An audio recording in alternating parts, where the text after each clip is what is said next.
Ito po mga kababayan, Luzon, Visayas, and Republic of Mindanao, Province of China. So ngayon po mga kababayan, ito po sa totoo lang, dito po nag-umpisa. Actually, ito aminin ko po sa inyo. Ako po talaga ay Duterte supporter po noon-noon pa man. Actually, kahit naman kami lahat, mga BBM vloggers, ay nakasuporta po kami kay Sara Duterte, kay Duterte at kay BBM nung nakaraang eleksyon. Ngunit, ako, nag-iba ako ng landas, nag-isko ako kasi may nakita na kasi akong hindi maganda. Pagdating sa mga Duterte, kay BBM wala man akong problema. Pagdating sa mga Duterte, may nakita na ako, nasilip na ako yung Pogo. Sabi ko nga, sige mag-isko lang ako.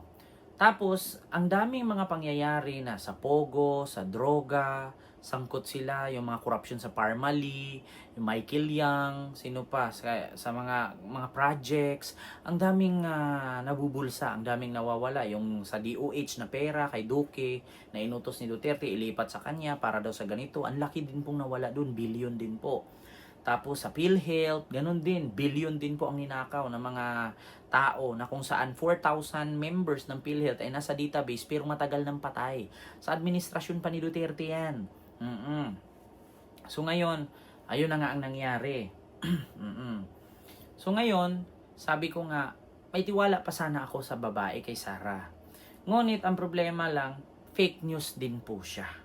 Ngayon sasabihin naman mga DDS yan, wow, si Sara ha, sinabihan mong fake news. Bakit? Kailan ba si Sara na nagsabi na naging totoo ang mga sinasabi niya? Katulad yan, ginugurgur siya, si BBM ang may kasalanan. Bakit hindi niya ilabas kung sino yung nagurgur at pasabihin niya na inutusan ni BBM? Wala rin naman. Pangalawa, napilay na naman siya. Sasabihin na naman niya, dahil kay BBM to, kinawawa daw, sabi ni Digong, gidaog-daog ang anak nako, 90 katao ang kalaban niya. 90 katao daw ang kalaban, mag-isa lang daw si Sara, binugbog daw kaya napilay. Tapos ngayon, ito sabi ko si Sara fake news.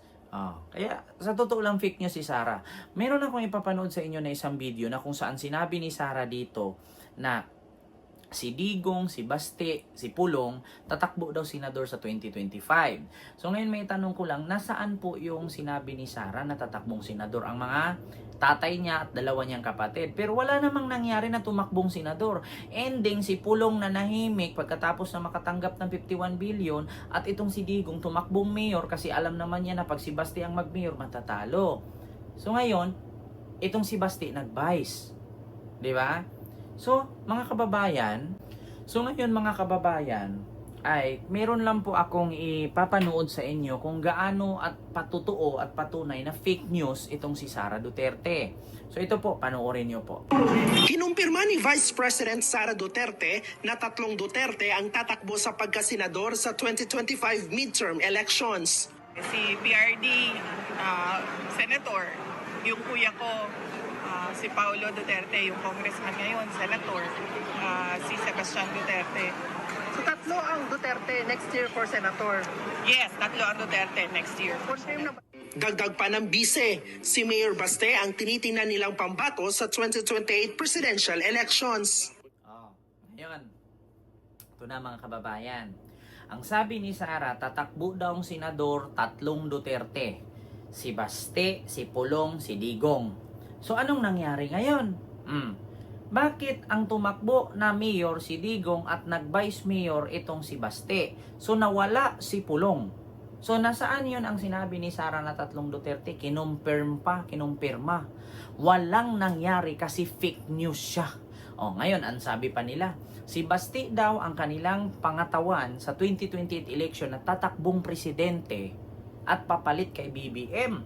So, bakit ngayon, nung nangampan niya si Digong sa Davao na namigay ng bigas kasama si Inday Pilay, na sa 2028 daw si Inday ang tatakbong presidente. So, nakakapagtaka lang po mga kababayan, no? Bukod na sa fake news, si Inday Sara, sinungaling pa. 'Di ba? So ngayon mga kababayan, may tanong ko lang, hindi ba kaya ang mga Duterte hindi na nagkakaintindihan bawat isa? May possibility kaya na si Baste at si Digong na lang nagkakaintindihan? Si Sara at si Pulong hindi? Or pinakita lang nila sa taong bayan at sa publiko na okay sila? Pero beside and behind sa katotohanan, hindi sila magkakasundo. Alam nyo ba, para sa akin ha, kung bakit yung siko ni Sara, yung braso niya na pilay, nagwawala yan nung nalaman niya na bumagsak ang ratings niya at pinagalitan ni Digong yan. Yan ang katotohanan kasi noon pa man, sinabi na ni Digong mismo na si Inday Sara matigas ang ulo. Sa lahat ng anak niya, si Inday Sara ang barumbado. Diba? Oh, kaya sabi ko sa inyo mga kababayan, wag na po kayong tawag dito, wag na po kayong magtaka kung bakit hindi nag-match ang mga sinasabi ni Inday Sara kasi kahanggang ngayon sinungaling siya. Fake news po talaga siya. Ngayon na, DDS, sasabihin ninyo ngayon, hindi fake news si Sara. Ano yung pinakalat niya? 2025 election, 3 Duterte magsenador. Nasaan yung ni isang Duterte walang nagsenador, maskin anino, maskin bulbul ni Digong. Nag-file ng candidacy, wala. Walang Basti, walang Pulong, walang Digong. So, paano nyo nasabing hindi fake news si Inday? May pagpatuloy natin. Si Baste Duterte. And siya ang mulagan sa 2028 president. So, President, Ang ingon sa ako ang mama mo, balik daw ko sa Davao nga mag-mayor. Natanong naman Sabi niya, si Basti daw tatakbong presidente sa 2028, si Inday daw mag-mayor sa Davao, si Digong senador, si Pulong senador. So, nasaan doon? Isa nga sa kwento nila, walang nangyari, walang nagkatotoo. 'Di ba? So, ano yan? Change plan? Plan A, plan B? Ano yon? Kasi nabulilyaso, nadawit sa pogo, nadawit sa drug smuggling,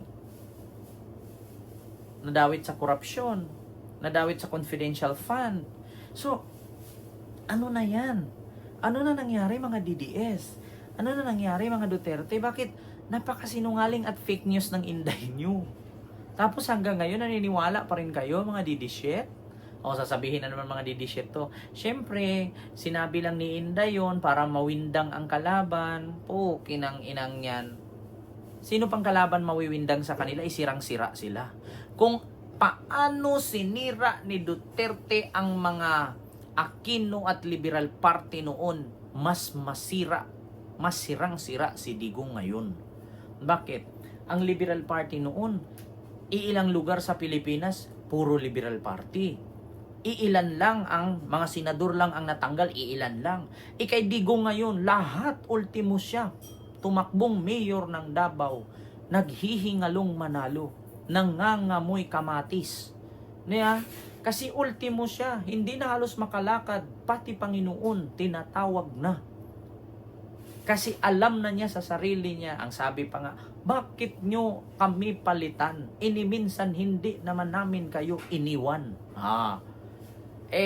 Kung ako naman taga Davao, syempre tatanggapin ko yung bigas na binigay. Bakit? Once in a blue moon lang yan. Take note, pag wala ng eleksyon, wala na yung bigas na yan. 'Di ba? Ganun lang naman eh. Tapos meron pa silang mayor dyan ngayon. Late nang pumasok. Bakit? Lasing, nagsisurfing. Tapos pag tinanong nyo yung mayor ngayon dyan na si Basti Duterte, anong project na gawa? Wala. Kung meron mang project, covered court, 13 million. Tapos parang 700,000 lang ang halaga. Sahig, haligi, bubong. Wala man lang pader, wala man lang CR, tapos 13 million na. Aba. Tapos meron pang project na flood control. Wala namang nangyaring flood control. Hanggang ngayon, binaha pa rin sila. Yun ngang office ng DRRMO or Disaster Risk Reduction Management Office, parang tagpi-tagpi lang na yero. Tapos yung flood control sa ilog, ang nilagay, yero lang din at saka bakal. Hindi pa tapos siniminto. Walang natayo. Saan napuntang pondo? Nung presidente si Digong, Davao ang may pinakamalaking budget para sa flood control. 51 billion. Kaya sabi ko nga sa inyo, ang mga Duterte sa Davao natatakot na palitan. VP Sara kung siya na ang bagong opposition leader. Pero hindi niya ito direktang sinagot. Sa ngayon, sir, nakatutok tayo sa transition ng Department of Education from me to the new secretary. Actually, mga kababayan, nakatutok daw siya sa Department of Education. Ano bang nagawa mo sa Department of Education or sa DepEd? Diba? Yung magnakaw ng confidential fund, yung gumawa ng libro na mali-mali ang grammar, tapos Pag yung libro ba ni Sarah, pag nabasa ng bulag, nagkakaroon ng mata? Yun bang libro ni Sarah, pag nabasa ng pilay, yun nakakatakbo ba ang pilay? Ha? Yung libro ni Sarah, pag nabasa ba ng senior citizen yun, lalakas ang katawan ng senior, magkakaroon ng maintenance? Yun bang libro ni Sarah, pag nabasa yun ng mga nakatira sa squatter, kumakain ng pagpag, nagkakaroon ba ng condominium? Diba? Hindi naman. Oh, so nakatutok-tutok ka pa? Shit. My God. What the heck? Yeah, you son of a bitch, sabi ni Digong. So yun lang yung aking reaction mga kababayan. Talagang fake news po talaga si Inday Sara.